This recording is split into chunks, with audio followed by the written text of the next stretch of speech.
उधर महाराष्ट्र के नागपुर में बीजेपी ने विशाल जनसभा का आयोजन किया, जिसमें उत्तर प्रदेश के मुख्यमंत्री योगी आदित्यनाथ ने शिरकत की। इस दौरान भारी संख्या में वहां मौजूद बीजेपी के कार्यकर्ताओं ने उनका जोरदार स्वागत किया। वहीं सीएम योगी ने इस विशाल जनसभा को संबोधित किया और उन्होंने क्या कुछ कहा, आइए आपको सुनाते हैं। प्रदेश उपाध्यक्ष श्री संजय रेड्डी जी,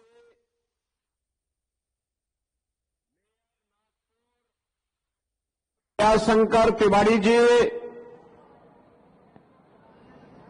पूर्व विधायक श्री अशोक मानकर जी,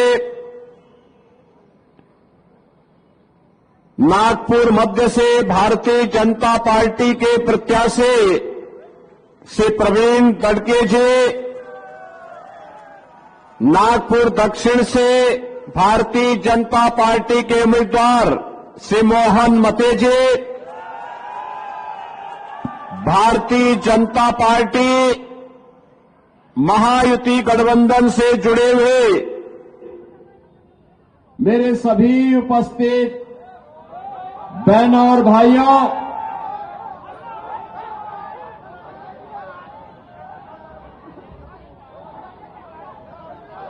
गणेश टेकरी मंदिर नागपुर और कोराड़ी माता मां महालक्ष्मी का इस पावन धरा को जिसने दुनिया के अंदर सबसे बड़े सामाजिक और सांस्कृतिक संगठन राष्ट्रीय स्वयंसेवक संघ की नींव रखी,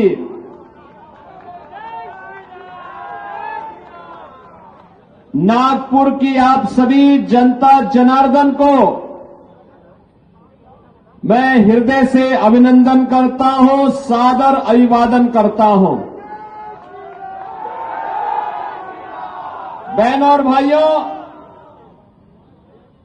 महाराष्ट्र विधानसभा का चुनाव चल रहा है और ये चुनाव आज महायुति महागठबंधन जिसका नेतृत्व दुनिया के सबसे बड़े लोकप्रिय राजनेता देश के यशस्वी प्रधानमंत्री श्री नरेंद्र मोदी जी कर रहे हैं और दूसरी तरफ महाअगाड़ी के नाम पर एक महाअनाड़ी गठबंधन है। न कोई नेता है, न कोई नीति है और न ही उनके द्वारा देश और समाज के लिए कोई स्पष्ट नैतिक मूल्य ही उनके पास रह गए हैं। बहनों और भाइयों, महायुति गठबंधन की डबल इंजन सरकार महाराष्ट्र के अंदर बने, यही महाराष्ट्र के हित में है और यही देश के हित में है। यही आह्वान करने के लिए आज मैं महान इस नागपुर नगर में आपके बीच यहां उपस्थित हुआ हूं। महाराष्ट्र ने देश को बहुत कुछ दिया, पूरा देश नागपुर के प्रति कृतज्ञता ज्ञापित करता है, महाराष्ट्र के प्रति आभार व्यक्त करता है। स्वराज्य हो, इसकी परिकल्पना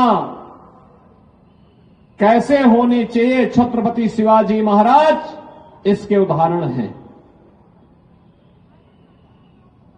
एक राष्ट्र के रूप में परिकल्पना होनी चाहिए, ये महाराष्ट्र से पेशवा बाजी राव ने अटक से कटक तक पूरे भारत को दिया। गणनायक से लोकनायक कैसे बनते हैं, ये महाराष्ट्र की धरती से ही लोकमान्य बाल गंगाधर तिलक ने दिया। एक विधान और सब समान, यह भी नागपुर और महाराष्ट्र की धरती से बाबा साहब डॉक्टर भीमराव अंबेडकर ने दिया। ऐसी पावन धरा को कौन ऐसा भारतीय होगा जो कृतज्ञता के भाव से सम्मान न देता हो।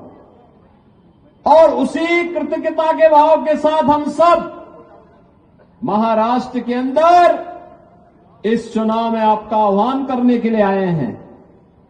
बहनों और भाइयों, चुनाव में कांग्रेस अपनी पुरानी तोता रटंत बातों के साथ फिर से आई होगी। उनका महाअनाड़ी गठबंधन भी आपके पास गुमराह करने के लिए उन्हीं बातों को लेकर के आया है जिनके कारण देश और समाज की अपूर्णीय क्षति हो चुकी है, बार बार हुई है। ये फिर से जाति के नाम पे बांटने के लिए आए हैं, ये आपस में लड़ाने के लिए आए हैं। महाराष्ट्र की धरती को लव जिहाद और लैंड जिहाद की धरती बनाने के लिए ये लोग फिर से आपके बीच षड्यंत्र करने के लिए आ गए हैं। और इसीलिए मैं तो देख करके भौचक हूं। पता नहीं मेरे किन बातों को लेकर के कांग्रेस के राष्ट्रीय अध्यक्ष श्री मल्लिकार्जुन खड़गे मुझ पर लाल पीले हुए जा रहे हैं। मल्लिकार्जुन खड़गे जी कांग्रेस के वरिष्ठ नेता हैं, राष्ट्रीय अध्यक्ष हैं, केंद्रीय मंत्री रह चुके हैं, वयोवृद्ध नेता हैं। हम उनका सम्मान करते हैं, लेकिन इस उम्र में उनको सच बोलने की आदत भी डालनी चाहिए। खड़गे जी, आप जिस बात को लेकर के मुझ पर लाल पीले हो रहे हैं, मुझ पे लाल पीला मत होइए। कम से कम मुझे धन्यवाद तो दे दीजिए कि मैंने एक सच्चाई सबके सामने रखी है।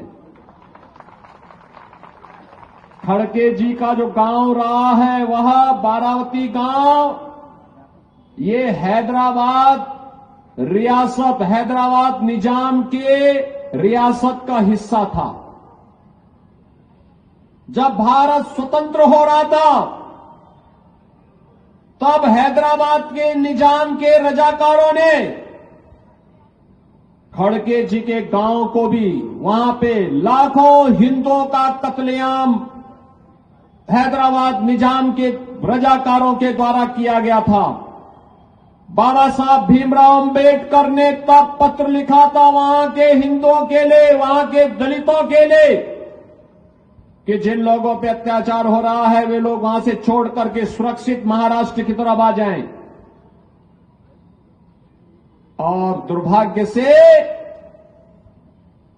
श्री मल्लिकार्जुन खड़गे जी के परिवार के सदस्य, उनकी माता जी, उनकी बहन, उनकी चाची और परिवार के कई सदस्यों को भी